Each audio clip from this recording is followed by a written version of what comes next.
guys, welcome to the Young of the Wash, episode 47, AK-47. Shout out Andre Karolinko. It's your favorite light skin, Trake. What is that? Captain Sparrow's favorite cousin. You know what I'm saying? We got the man, the myth, the legend over here in the back in Nashville, all the way back from Nashville. The young Henry, Ron Stoppable. And of course, substituting for Big Zo today, we got the man himself. What's good? Big Dre, a.k.a. Young Tamarindo, a.k.a. Young Moreno, filling in for Big Zo. Yeah, I'm happy to be next to you today, Trav. That sounded really gay. I like where this is going already. It's good stuff. All right, Josh, hit us off with the quick hitters. You know how we do. All right, quick hitters. If you were a top football recruit and you could go to any official visit, who would be your top 3 schools? Ooh, that's a good one. I'll let you go first. Okay. Since you have experience. Off the jump, I got to pick my number 1 school, Oregon. Oregon, come on. Sauciest in the game. You know what I'm saying? Number 2, I'll do the school that I actually went to for a camp because that was my dream school, was Cal Berkeley. I really wanted to be Keenan Allen and stuff like that. I just liked Cal. Smart people go there. I wanted to go there. And then I would do LSU as well. LSU would be my SEC school. More of the yeah, bro. more of like the Jamal Adams era, you know, Odell era, stuff like that. I wouldn't want to go there now with Les Miles. I wouldn't want to do that. But that's who's there, right? Is that who's there? He hasn't been there since like 98. I like good list. Good list. What about you, Andre? So yeah, this is pretty hard for me. Obviously, my number 3 would probably be the school I went to, which is Arizona State. I want my God. Living in Tempe is sick. Like football players there get treated like royalty. You feel me?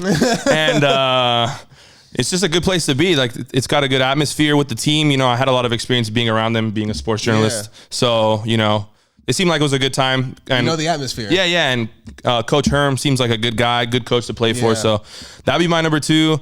My number 3. My number 2 would be Oregon. Yes. Who would I want to play in those unis? Fuck. The only thing is that who wants to live in Eugene? Yeah. But, you know, going to U of O. They probably get treated like royalty. Yeah, 100%. And then they're fitted with all the latest Nike stuff. So that's probably my main reason. Mm-hmm. And number 1 for me would be USC. Because who doesn't want to live in LA, play college football? I think Lincoln Riley's going to bring a new type of like atmosphere to that program. They're going to bring them back, hopefully. College football's good when USC is there. Yeah, and like growing up in SoCal, I mean, like USC is like the top dog to play for. So I feel like USC would be my number 1. How about you, Henry? All right, it's a good list. All right, I got a tie for number 3, between LSU and Georgia, bro. Like, obviously, I love Bama, but I feel like those 2 schools, athlete-wise, like school-wise, it's the closest thing to Alabama, and they always put out good NFL players too. Yeah. And I feel like those are 2 schools that, you know, if you were there, it would be nice. Number 2, I hate that I'm saying this, bro. USC. Like, as a kid, bro, USC, Trav, you know, we're the same age. Yeah. As a kid, USC was the school. I mean, they were Alabama before Alabama, the dynasty with Reggie Bush. And I was like, this would be the best thing in the world. And then number 1, bias, Alabama. Bias. I can't say any other school, and I loved it while I was there. So Alabama would be my number 1. Of course. All right, next quick hitter. Who has the best college tape of all time? God, you know I gotta go with the GOAT himself. God, I forgot his name right now. How dare I? But I know I love the song in the background, the Rick Ross Speedin' song. It's the running back, Noel Devine. Noel Devine from West Virginia. Gas, bro. Gas highlight tape, bro. It's legendary in the Twitter world, bro. Legendary. And then because he has the song Speedin' by Rick Ross in the back, it's just so good. That's what Geno Smith as his quarterback, right? Yeah, I believe so. Stedman Bailey was on that team. Tavon Austin. Yeah. I think it was before their time. Honestly, I think it was before their time. But yeah, I'm going there and then Reggie Bush. But I feel like that's cheating though, because Reggie Bush was a cheat code, bro. It was different when Reggie Bush was there. So like, yeah, that's a cheat code. I think that's a bailout if you say that. Okay, what about you, Andre? Oh man, that's what I was gonna say. Was Reggie Bush? Call him on the bailout. I don't know, man. Jeez, this is a hard one. What about you, Josh? While he thinks a little bit, bro. fucking Johnny Football, dog. I was gonna say Reggie, but good. Johnny Football was good. doing shit that was just never seen before, in my opinion. Yeah, turning around and crazy. Turning around, he never got hit hard. It seemed like he was always making crazy plays. Yet throwing bombs to Mike Evans somehow down there, like just somehow was always open. Always for real. That's a good one. I like that. I got one. Okay, I got mine. Charles Woodson. Even though he's a defensive player, like what defensive player wins the Heisman with his highlights, like his interceptions, and he was so fast, so versatile for a corner. Obviously, you have to be versatile, but he was just like a pure athlete on that field. So Michigan man. Yeah, so I'd go for Charles Woodson because Reggie Bush would have been my number one. But sorry, I didn't. Yeah, no, you're good. He's the only one out of everyone we named that's going to be an NFL Hall of Famer. Yeah, 100%. Reggie Bush was the first player ever, I think, to go negative yards in a season. You remember that? Really? Yeah, like -3 yards for the Bills, and then he never played a single down again. I just think that, unfortunately, in a weird way, he was before his time in a bad way. You know, like if you had Reggie Bush on your team now, like everybody would know how to use him. It's just like, oh, okay, like we're gonna use you like that, you know. But now back then it was like running between the tackles, you know, running the your power zones and power plays, all that stuff like that. He's not that guy. Yeah. All right. Next question. What's the most money you've ever bet? I think we did this not too long ago, but the most I've ever bet's like $350 on a fantasy league. I'm not a really big gambler, only like in crypto and stuff like that. That's not really betting. Yeah, it's not betting, but that's where I'm the same way. Like that's where I've put like, money there. Yeah, but like betting would be $350 in a fantasy league. Yeah. I think I'm weak, dude. Yeah, not counting crypto, I think I'm going $100. How much is our fantasy league, Josh? I remember that last year I was like, holy shit! Like when they raised the prices, $100 buy-in. Dude, we had to do it. We're getting up there. We have to go $100. Yeah, I guess I was kind of feeling cheap maybe at the time, but I remember like, damn, $100. I was like, I ain't no bitch, like so I was like, nah. I had to, but no. It probably does going to the casino count like. I went to the Beak and put like $200 fucking on a card and just kind of gambled it away in a sense, but yeah, all on slots. Yeah, it was money I was gonna burn anyways. Yeah, so I'm pretty weak to that, honestly. I'd say I'm pretty weak. All right, what's the club song of our generation? God, you should know this. I don't know. I feel like I feel like you got to help me with this. You guys started clubbing before me, so. Bro, I mean, I don't know. Andre, do you have something? Are you thinking of one in your head? Do you have one? There's a couple. Like house, or does it matter? Like gangsta shit? Not gangsta shit, but you know what I'm saying? Like R&B, you know, like when you think of a club, when you think of like a club banger, like what do you think of? Oh, honestly, this is an older song, but it's a banger, and every club I've been to is Memories by David Guetta and Kid Cudi. Oh, all the crazy shit I did tonight. That's a banger, bro. That is a banger, yeah. I like to dance, so I'm more of like the Yin Yang Twins come on or something like that. Like some Travis Porter, Bring It Back. Like I'm trying to see some ass move. You know what I'm saying? What's the one Get Low with the Yin Yang Twins and Lil Jon? What's that one called? Not the Gasolina song, but I do love that one. But there's another Mexican song that when I hear it, like I think it is Gasolina. I don't know, but I think it is Gasolina because when I hear that shit, I don't know, I can't say that shit in Spanish, but when he starts singing that first part of the song and shit, I'm like, shit, it's about to pop off. Like, we're all the Mexican ladies. I'm like, let's go. Like, you know, that shit's hard. Yeah, I don't know. Yeah. That's me. I don't know. I heard In the Club by 50 Cent the other day, and I'm like, this is a great song. Anytime this comes on, I'm going to have a good night. Yeah, I don't know. But I don't know. I feel like we're old talking about Travis Porter and 50 Cent. Shit, bro. I mean, I don't care. When I hear that shit, I'm like, it's on now. Like, you know, like I said, I like the songs that you're gonna see women dance to, or like I want to dance to, because that's kind of we were in the party bus era. You know what I'm saying? So that's what I'm kind of thinking of. I'm like, okay, like what's a for sure lap dance song? Like, you know, that's classy business. Maybe some YG in there. Toot it and boot it. Nah, that's not skinky enough, honestly. Yeah. Oh man, Tyga has some too, bro. God, low key, don't sleep on that guy. He'll definitely Tyga has some bangers in there. What was that? What were his albums names? I forgot what his album names were. Where's Dunzo when you need him? But yeah, for the music. But fuck. All right, next Travis, question. I feel like you have an answer for this. Okay. What's the worst thing about Disneyland? The worst thing about Disneyland. You have something off the top of your head while I think about this besides a lame answer like the heat? Because every single time you do go there, it's hot as shit. I got two right now. Go ahead. The fucking prices are ridiculous, bro. 100%. But you got to give an arm. Yeah, you got to give an arm and a leg for a fucking water, dog. Like, what the fuck? Like, dude, I need to stay hydrated. It's hot as hell in there, bro. That's a factual statement. And the lines, man. Like, the lines for some of the rides are bullshit, bro. You gotta know at that point, you got to pick and choose. Do I want to wait an hour for fucking Peter Pan? Like, I know I'm not getting on Peter Pan anymore, but like, bro, come on, dog. Like, the Matterhorn, to me, is the most overrated ride. The one in the middle of the whole fucking park. I fucking hate that ride. It's fucking herky jerky as fuck. It's like going on the same ride at Balboa and Mission Beach shit, bro. Dude, I feel like I hit a back and a leg workout at the same time because of how fucking sore I come out of that ride, bro. Jesus Honestly, Christ. I'd be sore as fuck from how much I walk, and maybe I'm just fucking washed like that. Like, that's always a thing. Like I said, it's hot as shit. Yeah. In reality, I don't mind Disneyland because if I'm gonna give a Travis answer as the people want and a scumbag answer, I like Disneyland because low-key, just like the Del Mar fan places like that, like, bitches dress up for Disneyland. So it's like, it's prime time. It's just like, even though you're not trying to get at anybody because it's fucking Disneyland, if you try to get at people at Disneyland, you're a fucking serial killer. You're fucking weird. But honestly, people are there with families and shit like that. I don't need you getting at the MILFs or like the group of the best friends. Like, nah, it's not there. That's not the time. But bitches be looking nice at Disneyland, just like at the Del Mar Fair. Cash.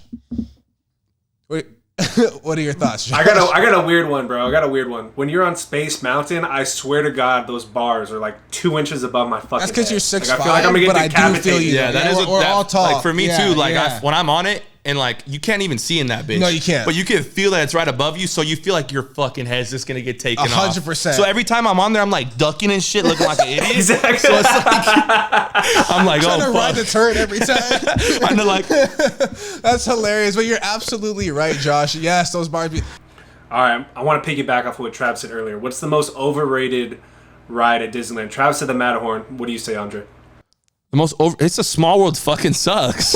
Like, it's the dumbest fucking ride on the planet, bro. Guys, it's a small world. Of course it fucking sucks. You're just looking at dancing fucking dolls that are probably moving at night. Like, I know, but like the fucking music, like, it's a small world. It feels like you're about to get raped or like a fucking, Chucky's gonna come out and stab you in the neck, bro. I'm like, dude, no way, bro. I need to get the fuck out of here. Those things move at night, bro. 100%, dog. Those things live a life in there. And then the ones that are like in the front, like Peter Pan and all that stupid shit. Like, I don't know why people get on that. I don't know why they have like a carousel? Yeah. Like, why do you have that at fucking Disneyland? They had one at like Plaza Bonita before, or the Seaport Village. Like, you don't need that shit at Disneyland. I mean, 100% underrated, but I feel like maybe a ride that's like more like known. Like, we expect that shit to be shit. Like, what about like Big Thunder Mountain? Like, I think that's actually an okay ride. That's a good one. See, exactly. I think Pirates of the Caribbean is lit. It's okay. I like that one. They need to add the okay, let me ask you a question. All right, Pirates of the Caribbean or I just fucking blanked. What's the one that everybody loves from the movie from the 70s? Fuck it. I can't believe I'm forgetting. Come on, it's the best ride.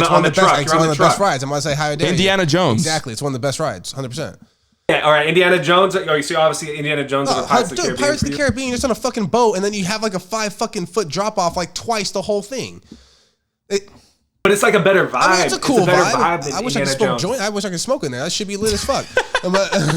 But no, Indiana Jones though, that one's always classic. No, yeah, you have to go on that one every single time. That one's lit. Every time I think about to shoot the missiles at you and shit, like little darts, I'd be ducking every single time. I'd be ducking. I remember on grad night, because you know how like at the end you drop under the rock thing? Yeah, the rock. I remember I was in the back and we were about to drop and we were all like, we were all feeling good at grad night. Yeah, let's say that. I literally went behind my friend and slapped the shit out of his head. So like, so he thought he got hit by something. I was like, no, that's just me slapping you, bro. Oh, that's hilarious. But that would be Indiana Jones for me for sure. Yeah, no, those are good rides.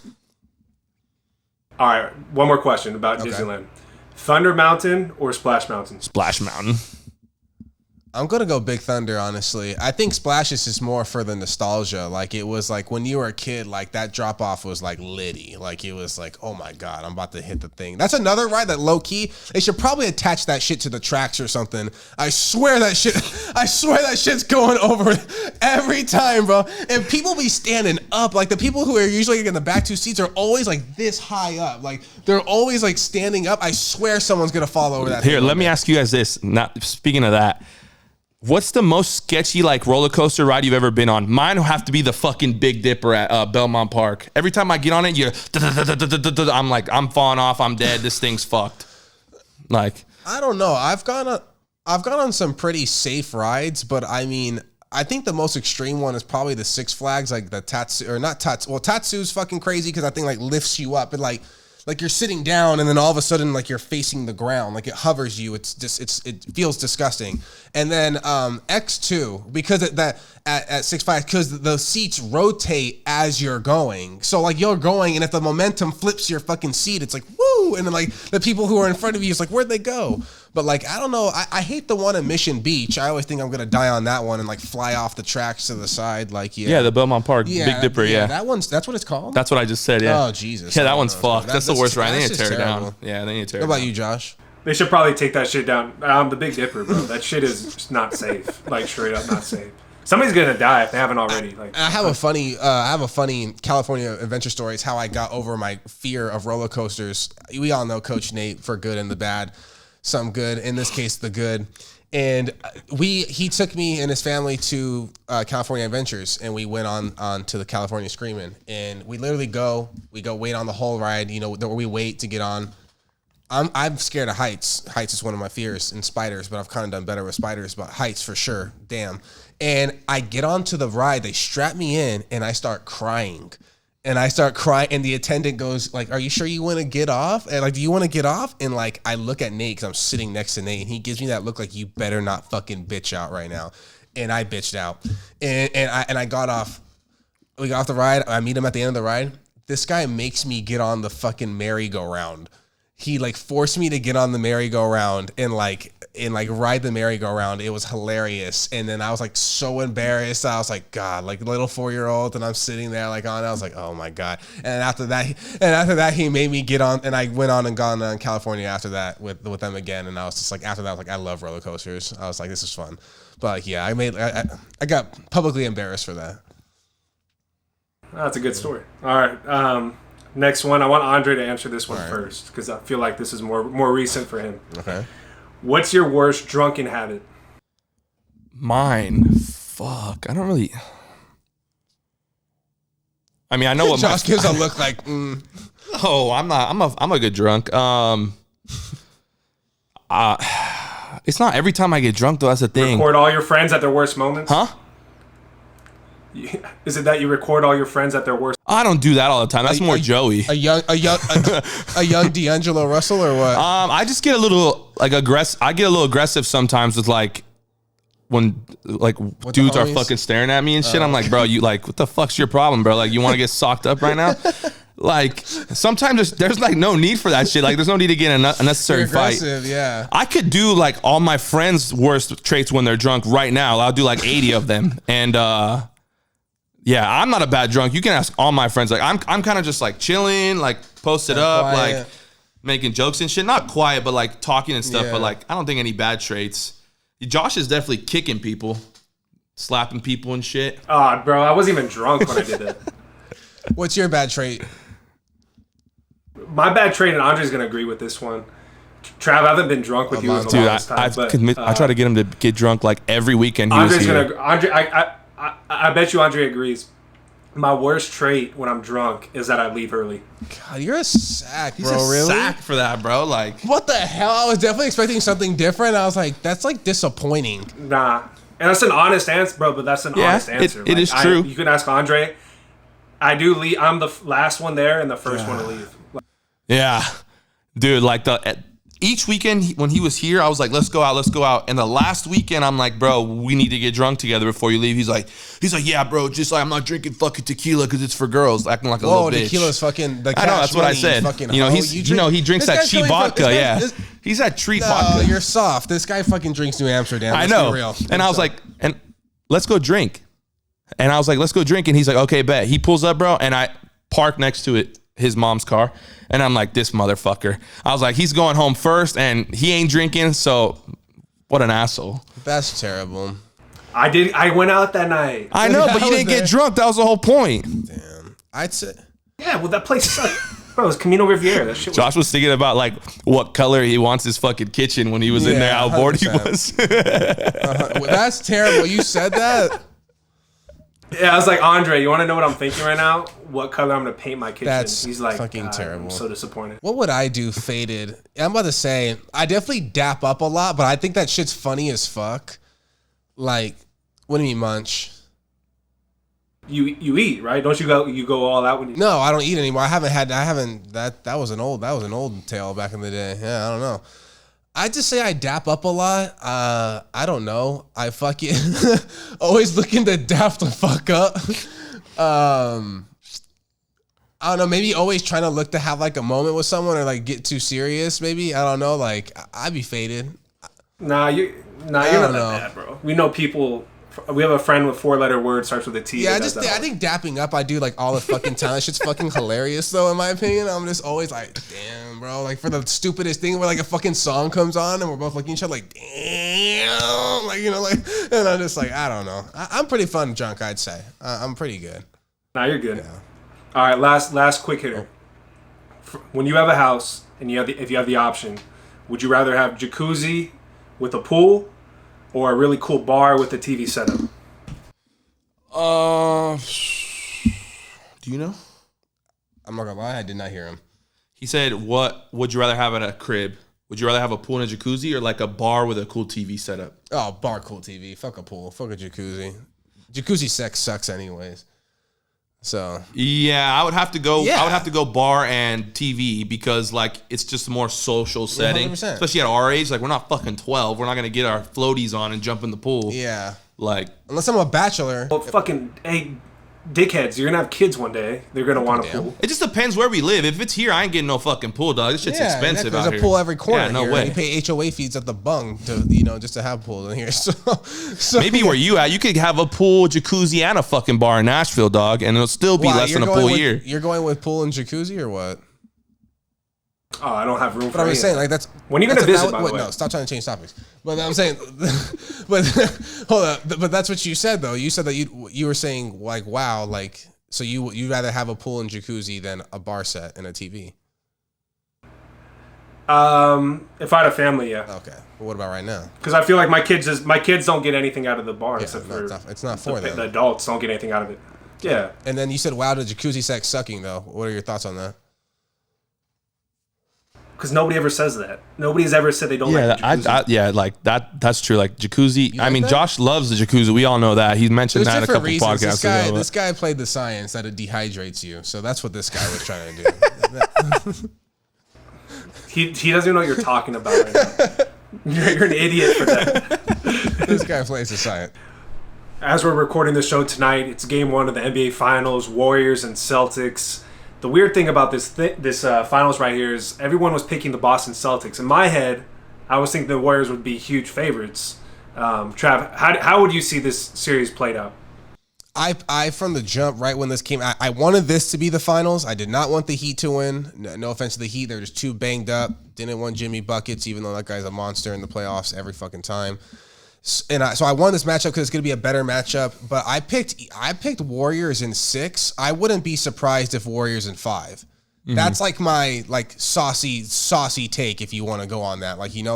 I just don't think Boston plays enough efficient offense enough to win. Yes, their defense is fantastic, but we all know at this point in the history of Golden State and Steph Curry, like, you just don't know when they're going to blow up, but they're going to do it. Like, at one point, it's going to happen. And especially if they're at home, like, it's just going to happen. And Klay's playing good, so it's just fucked. So, yeah, I don't know how and where the Celtics came out as, like, this 80% favorite to win. I saw that on, like, Twitter and Instagram, and I was like, dude, who the hell's crunching these numbers? I was just like, it's terrible. What are your thoughts?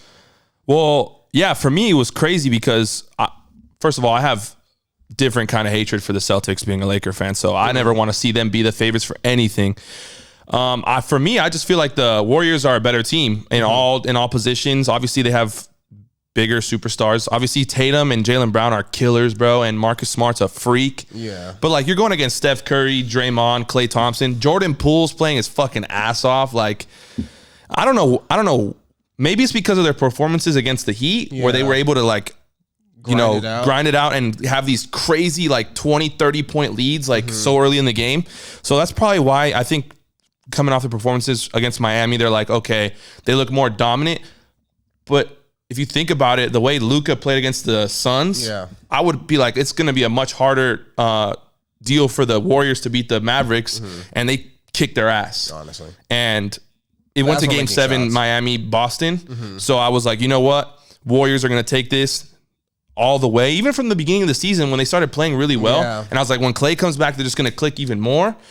And I don't know why people even counted the Warriors out the last couple of years, bro. Like, they're literally the best franchise of the last 10 years. I knew that once Klay came back, like once he came back full strength, they mastered the Greg Popovich ball. Yeah. Like, you know what I'm saying? The ball movement, they mastered it. It's just like they know what to do. And then on top of that, you gave them the 2 greatest shooters pretty much of all time. At that point, it's just and Draymond Green doesn't even have to shoot, like a backpack shooting piece of shit. You know what I'm saying? Yeah. So like he's just phenomenal at what he does. He just has to be aggressive, set screens, and play nasty defense. It's crazy. What were your thoughts, Josh? I just think that the Warriors have more scoring options. Like Andre said, they can kill you in a bunch of different ways. They still have the best player in the series, in my opinion. I still think Steph Curry. Yeah. I mean, Jason Tatum's amazing, but I think Steph Curry is still the best player in the series. And I don't know why people don't mention it, but the Celtics went to Game 7 2 series in a row. They have to be a little bit exhausted, right?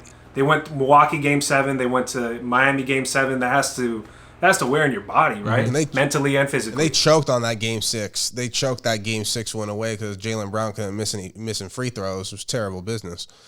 And turning the ball over, too. Yeah. Jaylen Brown's ball handling is It's either spot on or it's sketchy. It's one or the other. That's why, like, I'm not truly... he's a great player. I'd want him on my team, obviously, but, like he's not still, to me, a true number 2 yet. Like, you know what I'm saying? Like, he's still streaky. Like, I don't know how to explain it. Like, you're going to get 24-4 or 25-4 probably, but he's still streaky, though. But he's still young, though. These guys are still young, but, yeah. Marcus Smart would be my number 2 player on the Celtics this year, obviously, because he won Defensive Player of the Year. Do I agree with him winning the whole thing? Yes and no. But no, that guy's been lights out all season, and he's not as streaky as Brown.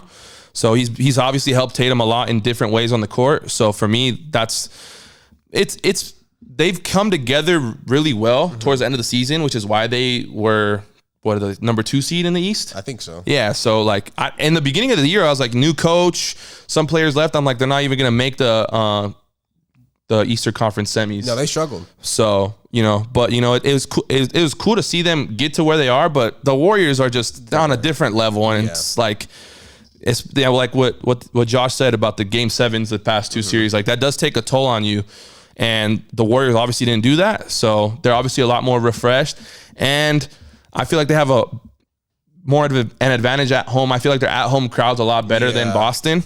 So I feel like they also have that advantage. They played great in San Francisco. So, it'll be interesting to see what happens. Celtics down 13 as we speak. So, yeah. All right, my prediction, I'm going to go Warriors in 5. Andre, what do you have? I'm going to go Warriors in 6. Yeah. I think that's a safe bet. Yeah, Warriors in 6. Spicy Warriors in 5. Okay. Another big, way bigger than the Warriors and Celtics. For real. Is the Johnny Depp Amber Heard trial that just finished up this week.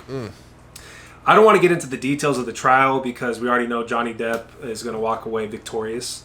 But the thing that really caught my eye was how many people were so invested into this trial. I know Johnny Depp's a mega superstar and Amber Heard's well known, but the amount of people that were like losing their minds over this trial kind of caught me off guard. What do you guys think? Go ahead, because you're very opinionated about this. Like, okay, look, we all know that Amber Heard is crazy as fuck. Yeah. So like, obviously that it made it interesting, like, to see how this was all gonna play out. But like the fucking national coverage for this shit, like, obviously, like you said earlier, it's kind of comparing it to like a OJ, kind of thing with the coverage because it was so big. But like OJ, that was a murder trial. Yeah. Like, this is no fucking murder trial. This is her like shitting in his bed and doing stupid shit like that. And like him just like, what is it? Defamation of character or whatever. Like, it's fucked up. I mean, obviously you could tell mentally he's beat, but like the fact that people are having fucking watch parties and shit to watch a court case, dog. Like, shouldn't you be at work or doing something fucking useful with your time, bro? Like, Jesus Christ. Like, people are at work when they're fucking iPhones on Twitter watching the live stream. Like, who gives a fuck? All we want to see is we'll read it on Twitter that night and then we'll watch the verdict, and that's fucking it, bro. You shouldn't be investing your time every fucking day with a stupid court case that lasted like 6 weeks. Yeah. Like, it's just ridiculous, man. It's like, fuck Amber Heard, but also fuck that court case, dog. I love the passion behind this. I love the passion. I'm not surprised by the coverage, honestly, just because it's Johnny Depp. Like, you know, something that I kind of just put together while you were talking, Big Dre, was, you know, he's also a Disney product, not product, but, Johnny Depp's done a lot of things for Disney, and you know how people follow Disney like a cult. So, you know, I'm not surprised that people are treating this like way bigger. And on top of that, you are right. Like, it's only, I mean, I guess in a way it is over domestic violence as well, because she did try to claim that. But, you know, I think this was kind of crazy how everyone paid this much attention. But I didn't know people were having watch parties. That's wild. Dude, I would see it like on fucking Instagram stories, like, oh my God, this is fucking crazy with their fucking wine and like their alcohol and shit. Like, dude, you're really drinking in the middle of the day watching this fucking court case, dog? With their a mega pint. But like a mega pint.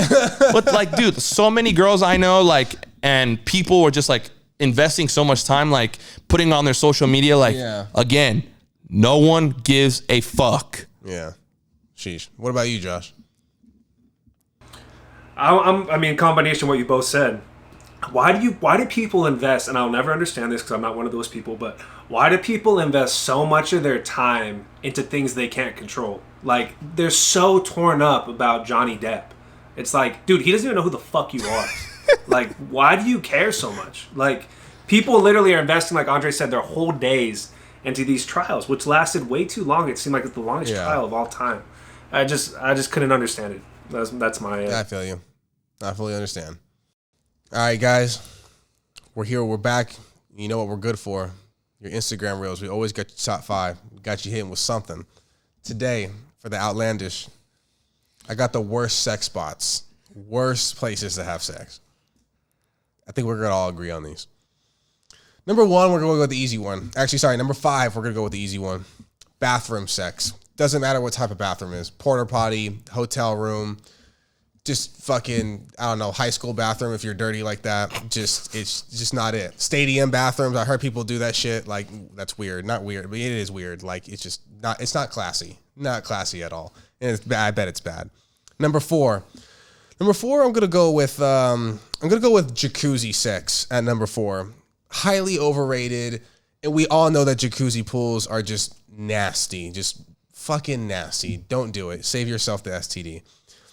Number 3, we're gonna go with car sex. A lot of people think it's kind of the thing to do, especially when you're young. You know, the guy has a car, I'm gonna do him in his car, or even when you're just desperate after the club. It's just not it. Just wait till you get to the room, get some money, get a hotel or a motel.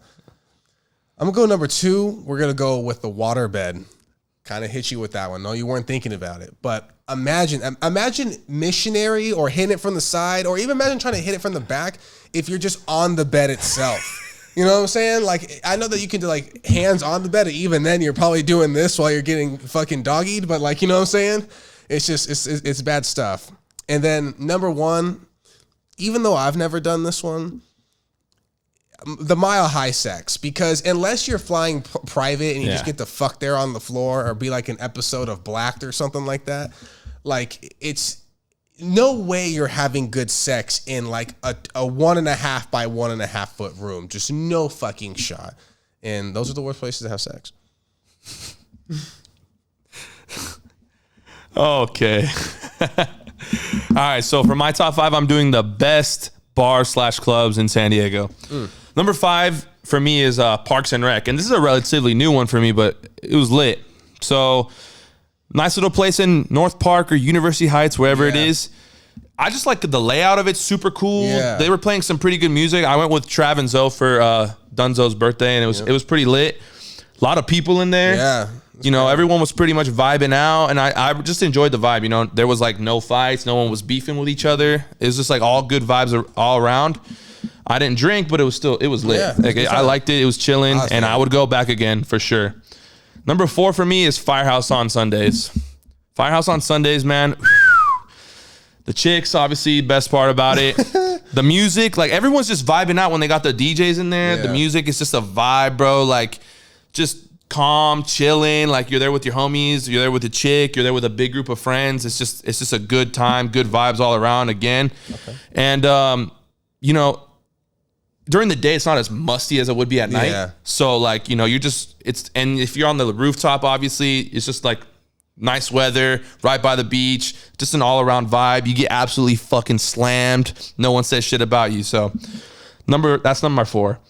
Number 3 would be Rustic Root. Rustic Root's like kind of like Firehouse on Sundays at night. Pretty calm, chill. It's a pretty low-key spot, I feel like. I think so, honestly. I feel like it's obviously more like 25 and up. Yeah, I think so. But like for me, I'm getting to the age where I'm about to be 24, but it's like all these other places that are like 21, like fucking all these like backyard and shit, like so stupid. Rustic Root is like calm, chilling. You can have a nice time drinking. You could talk to people. You can hear people. Yeah, like I like it. I like where you could go somewhere you can hear people talk. I got you. Rustic Root would definitely be a place where you can go hear people talk, chill out. To have a calm, like nice night in downtown instead of going to get spit on at fucking El Chingon or going to get suplexed at fucking backyard. Number 2 for me is El Pres during the day, obviously. El Pres is a vibe, bro. If you go during the day with a big group of friends, like I haven't had that much fun day drinking at any place in San Diego besides that place. Okay. So I'm like, all right.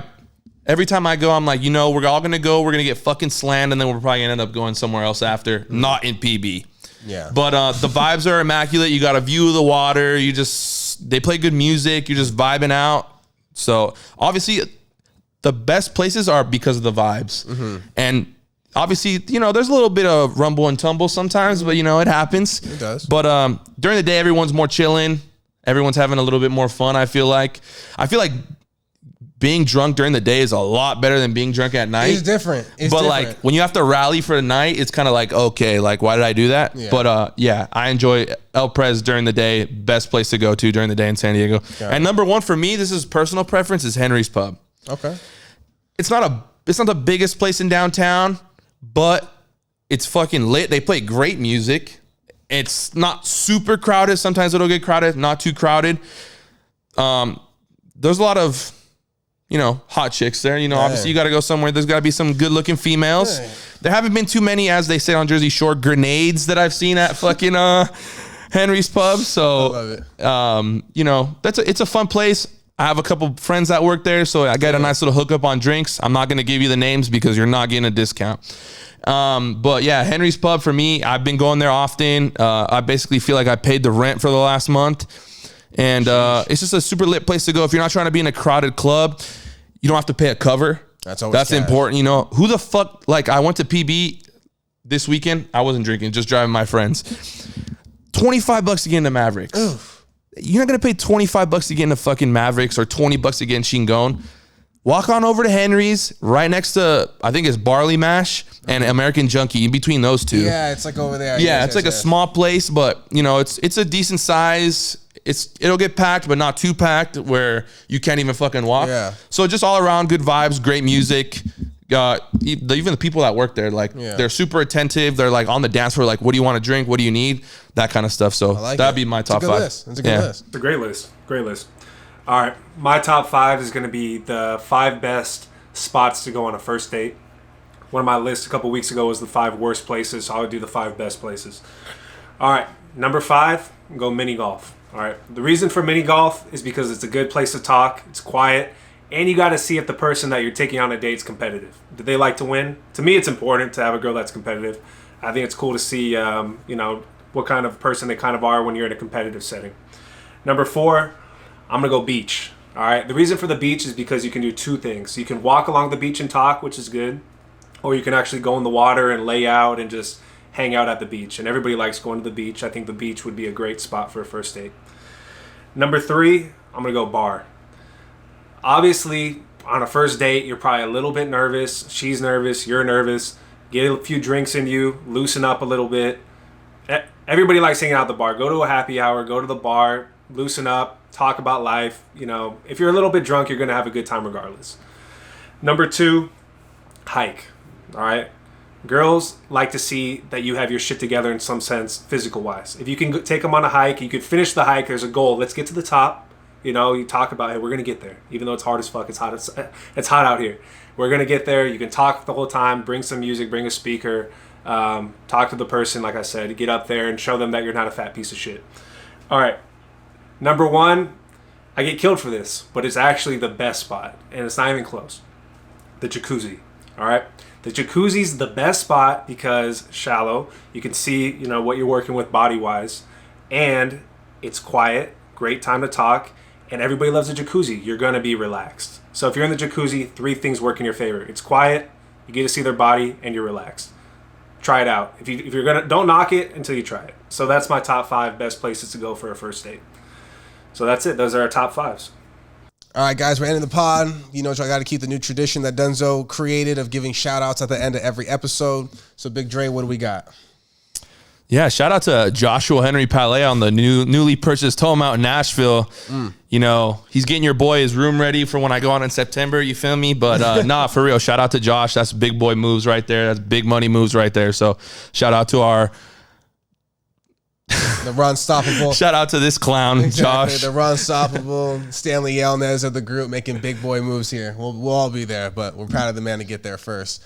I got a couple shout outs. First, I'm giving a shout out to the young EV, Eric Vega, out there opening up his new shop, becoming the owner of, I think it's like Taylor Cuts, but I think he's going to change that possibly to So Laced. He's already out here with the merchandise. I'm about to see that man tomorrow for a cut, making everyone look 111%. We're so proud of him for just working hard for all these years. He's been cutting up so many of our friends for so long, and it's just good to see that man's work pay off. And then second shout out to Xavier Barrett, one of the head owners over there at Rev Body. He's about to have an event for Juneteenth on Father's Day that Sunday at his gym over there where like the tavern used to be and stuff like that. I'll get more info on that, but we'll definitely be giving more information about that event. So anybody that wants to cruise through, just have a good time can do that. So with that being said, episode 47, AK 47, we out.